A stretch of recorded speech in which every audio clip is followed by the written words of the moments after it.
안녕하세요. 돈에 환장한 시어머니 때문에 남편과 헤어진 30대 여성입니다. 제 얼굴에 침 뱉기 같아 어디에도 하지 못한 이야기를 해보려고 왔어요. 남편과 저는 대학 시절 같은 동아리 활동을 하다가 알게 된 사이입니다. 그때만 하더라도 서로 남녀로 본 것은 아니고 그냥 단순히 친구 사이였어요.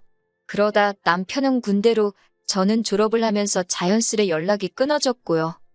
그런 남편과 다시 마주친 건 그로부터 몇 년이 흐른 후였습니다.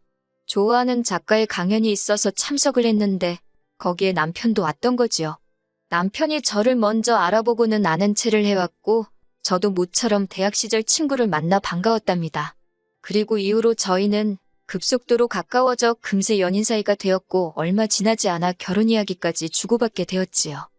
처음 결혼 이야기가 나왔을 당시 남편은 모아놓은 돈이 5천 있었고 저는 모아둔 돈이 9천 있었어요.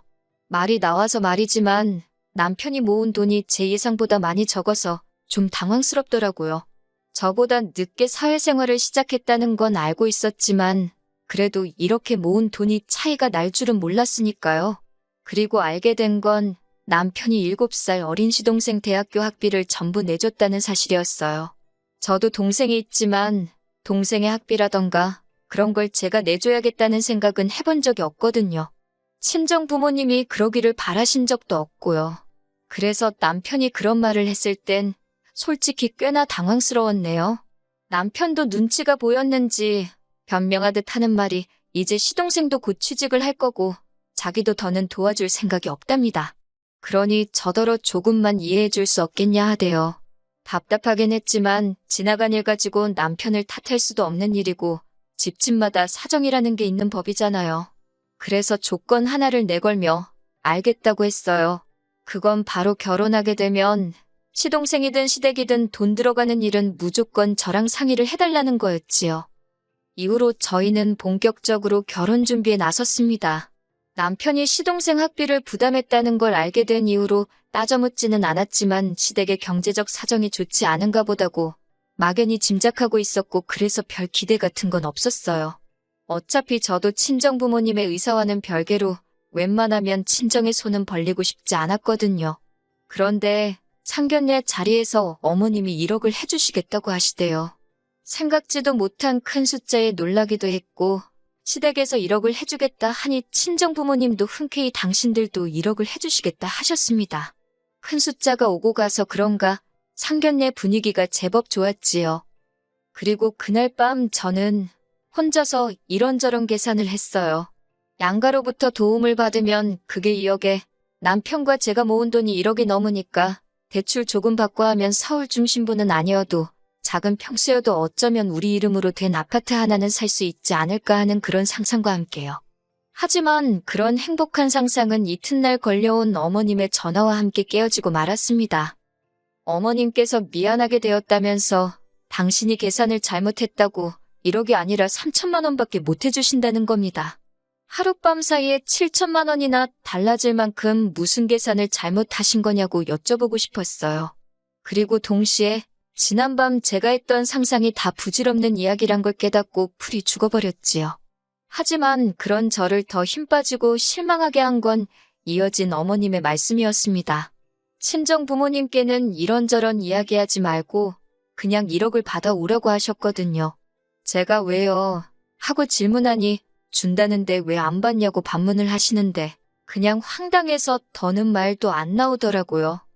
어머님은 친정에 이야기하지 말라 하셨지만 저는 원래 친정 부모님한테 뭘 숨기고 그러는 딸이 아니거든요. 그래서 전후사정과 함께 상황을 설명했지요. 그랬더니 친정아버지가 그런 경우가 어딨냐며 저처럼 황당해 하시대요. 친정어머니는 어머니대로 그 집은 아들 장가 보내는데 3천만 원 가지고 뭘 어쩌라는 거냐며 답답해 하셨고요. 3천만 원이 적은 돈은 아니지만 친정 부모님도 나름대로 곱게 키운 딸이 시집가는 거니 기대치가 있으셨던 거겠지요. 저는 괜히 이 일로 남편한테 불똥이 튈까봐 걱정도 되었고 동시에 실망하신 부모님께 제가 잘못한 것도 아닌데 죄송스러워서 고개를 들 수가 없었네요. 친정아버지가 어쨌든 어쩔 수 없지 않냐며 말씀하신 대로 1억은 해주신다 하시는데 제가 시댁하고 똑같은 액수로 해달라 했습니다. 솔직히 전화 말미에 어머님이 보이신 태도에 마음이 상하기도 했고, 그래서 고분고분하게 시키는 대로 1억을 받아서 시집가고 싶지 않았거든요. 그렇게 우여곡절 끝에 부부의 연을 맺었습니다. 그런데 결혼식을 올리고 얼마 지나지 않아 청천벽력 같은 소식이 들려왔어요. 남편이 풀죽은 목소리로 말하길 다니는 회사가 갑자기 사정이 안 좋아져서 전 직원 월급이 절반으로 삭감되게 되었다는 거예요. 어이가 없어서 그런 회사가 어딨냐고 제가 따졌습니다. 제가 회사에 한번 전화를 해봐야겠다고 하니까 자기 체면이 있지 않냐며 자기를 못 믿냐고 그래요. 그런 건 아니지만 동네 구멍가게도 아니고 갑자기 월급을 반만 준다는 게 말이 되냐고 이직하라고 했습니다. 다른 직장에 가도 그거보단 많이 받을 거라고요. 그런데 남편이 하는 말이 지금 직장도 3년을 못 다녔는데 또 이직한다고 하면 새 회사에서 자기를 좋게 보겠냐입니다. 그러면서 남편이 자기는 지금 다니는 회사도 좋고 사람들도 좋아서 그냥 절반 받고 다니고 싶다나요. 한숨만 나왔지만 저라고 별다른 뾰족한 수가 있던 것도 아니었으니 어쩔 수 없이 알겠다 했어요. 그리고 정말로 그달부터 남편 월급으로 150 들어오대요. 고정지출만 300이 넘는 상황에서 남편 월급이 150, 제 월급이 320이 된 거지요. 그래서 어쩔 수 없이 양가에도 상황을 알렸습니다. 그래야만 했던 게 원래 저희가 결혼하면서 서로 약속했던 것이 한 달에 30만 원이라도 양가에 꼭 용돈을 드리자는 거였어요. 남편이고 저고 이만큼 키워주신 것에 대한 감사의 표현으로요. 그리고 명절이나 생신처럼 챙겨야 하는 날에는 조금 더 넣어서 50 정도씩 드리기로 했었지요. 그런데 당장 남편 월급이 절반으로 뚝 떨어져 버리니 그럴 수가 없겠더라고요. 그래서 양가 부모님께 마음먹은 바와 달리 사정이 이렇게 되었다. 죄송하다고 말씀드렸습니다. 그런데 여기서 양가 어른들이 보인 반응이 참으로 다르더군요. 일단 친정에서는 저나 남편이나 많이 속상하겠다면서 당신들은 괜찮답니다. 그리고는 저를 따로 부르시더니 돈 가지고 남편한테 스트레스 주지 말라고 신신당부를 하시대요. 하지만 어머님께서는 그래도 주기로 한 건 달랍니다. 당신 주변 사람들은 자식들이 해외여행도 보내주고 성형수술도 해준다는데 저희는 30만 원도 못 준다는 거냐면서 서운하고 창피하시다나요. 그리고는 제가 입고 있는 옷은 얼마짜리냐, 옷 사입고 가방은 사들고 외식은 해도 시부모 돈 주긴 아깝냐, 내가 아들 키운 값이 한 달에 30만 원도 못 받는 거냐 하며 나오지도 않는 눈물을 쥐어짜내시며 일장연설을 늘어놓으시더라니까요. 그러면서 저더러 그러니 시집 올 때 친정에서 1억 받아왔으면 대출도 덜 받아도 됐을 거고 그러면 지금 이런 소리가 나왔겠냐 면박을 주시는데 정말이지 어처구니가 없어서 뭐라고 대꾸를 해야 할지도 모르겠더라고요.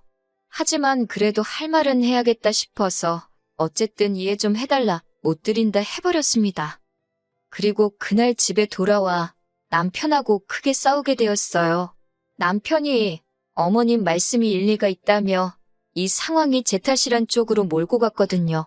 뿐만 아니라 어쨌든 장인 장모님이 안 받는다 하셨으니 시댁은 그대로 드려도 괜찮지 않겠냐고 절 떠보기까지 하대요. 그러니 싸움이 안 날 수가 있나요? 제가 남편더러 그렇게 용돈 드리고 싶으면 대리를 하든 배달을 하든 나가서 돈을 더 벌어오면 될 거 아니냐고 아주 악다구니를 썼답니다. 그리고는 또 이래저래 몇 달의 시간이 흘렀습니다. 남편의 월급은 150에서 변화가 없었는데 그중 100 정도가 가정을 위해 쓰였고 남은 50은 차량 유지비에 식대에 모해서 남편이 쓰는 카드값이랑 비슷하게 나왔으니 솔직히 제 입장에선 남편이 100을 가져다 주는 거나 다름이 없었지요.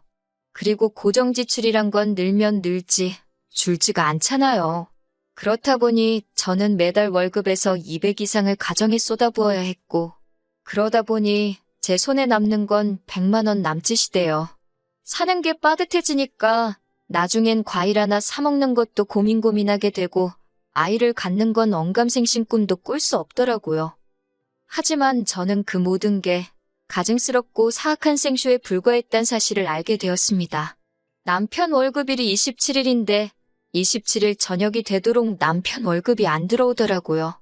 남편은 친구들하고 약속이 있다면 나간 상황이었지만 돈 문제기도 하고 해서 기다리질 못하고 남편한테 전화를 했어요. 남편이 전화를 받더니 무슨 일이냐고 그래요.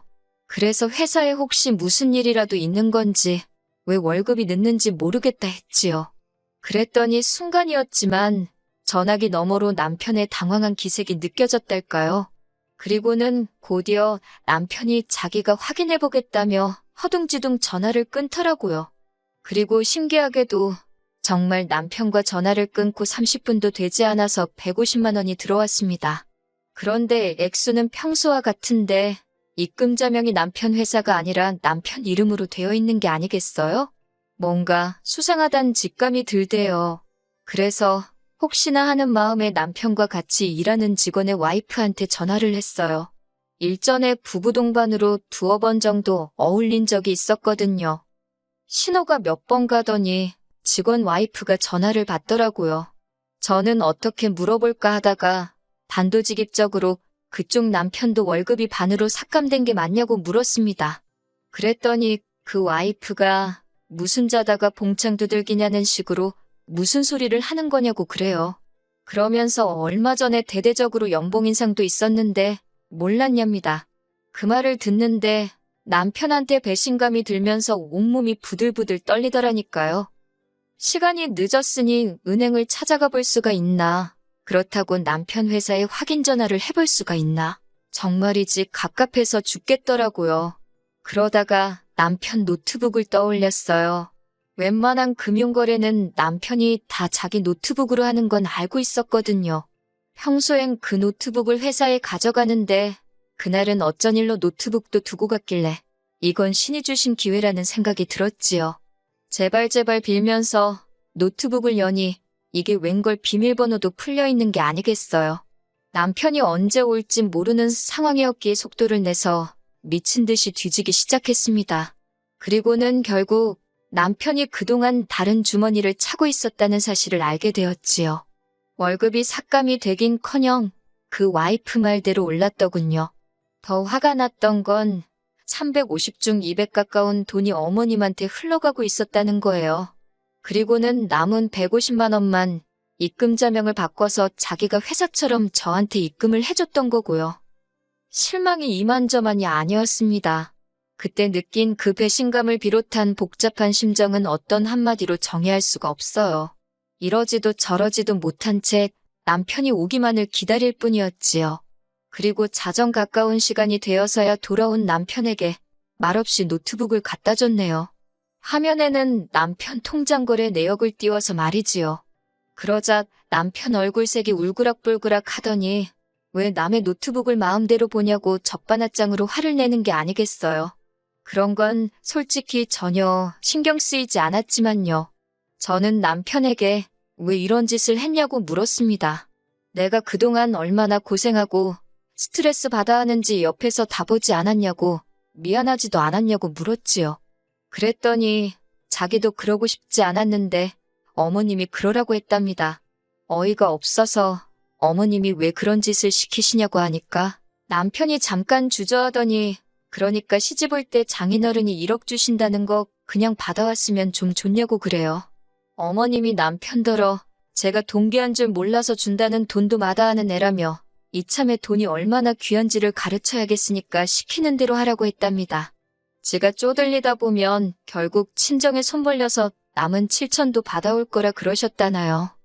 남편 이야기를 들을수록 어머님은 뻔뻔하고 염치도 없고 돈만 밝히는 여편네란 생각이 들었고 남편은 그런 어머님 때문에 제 뒤통수나 치는 쪼다무지리처럼 느껴지대요. 결국 듣다 못한 제가 남편한테 꼴도 보기 싫으니 이 집에서 나가라 했습니다. 그러다 생각해보니까 어차피 혼인신고도 안 되어 있는 마당에 뭘 시댁에 가 있어라 친정에 가 있겠다 할 이유가 없더라고요. 그래서 남편한테 그냥 이쯤에서 헤어지자 했어요. 신뢰가 산산조각 난 이 시점에 어떻게 같이 사냐고요. 그러자 남편이 그동안 안 갖다 준 월급 다 가져다 줄 테니 저더러 화풀 납니다. 실소가 나오더라고요. 됐다고 너 다 쓰고 부자 되라 그랬어요. 이후로 며칠 동안 남편과 실랑이가 있었습니다. 남편은 자기가 생각이 짧았다며 앞으론 절대 그럴 일 없을 거라고 이렇게는 못 헤어진다고 저를 잡고 매달리대요. 하지만 남편의 그런 모습을 볼수록 제 마음은 차갑게 식어만 갔습니다. 어머님이 보이신 반응은 더 가관이었어요. 시부모가 돼서 며느리도 자식이니 좀 가르쳐 보려고 그런 거랍니다. 그러면서 당신의 깊은 속뜻을 제가 왜 이해를 못하는지 답답하다나요. 그리고는 하시는 말씀이 진짜 헤어질 거면 당신이 해준 3천만 원은 돌려달랍니다. 제가 생각해보고 말 것도 없이 싫다고 못 준다고 했어요. 저 좋으라고 주신 돈도 아닌데 왜 저한테 그러시냐고 어머님 아들한테 받으시라 그랬지요. 그러자 어머님이 저더러 사기꾼이네 꽃뱀이네 하시길래 저도 어머님더러 어머님은 빈대고 남편은 방울뱀이냐고 받아쳐버렸네요. 그리고 이후로 벌써 2달 가까운 시간이 흘렀습니다. 남편은 와이프나 속이고 돈이나 빼돌리는 찌질이로 회사에 소문이 나서 얼굴도 못 들고 다닌다고 그 직원 와이프가 소식을 전해주더군요. 제가 웃으면서 그 소문은 도대체 어쩌다 난 거냐고 물으니 그 직원 와이프가 대답은 안 하고 실실거리대요. 맞아요. 사실 소문이 났으면 좋겠다 싶어서 일부러 슬쩍 제가 그 여자한테만 이야기를 흘렸거든요. 한편 남편과 헤어진 이후로 저는 그 어느 때보다 잘 지내고 있습니다. 돈 계산하면서 궁상 안 떨어도 되니까 살만 나네요.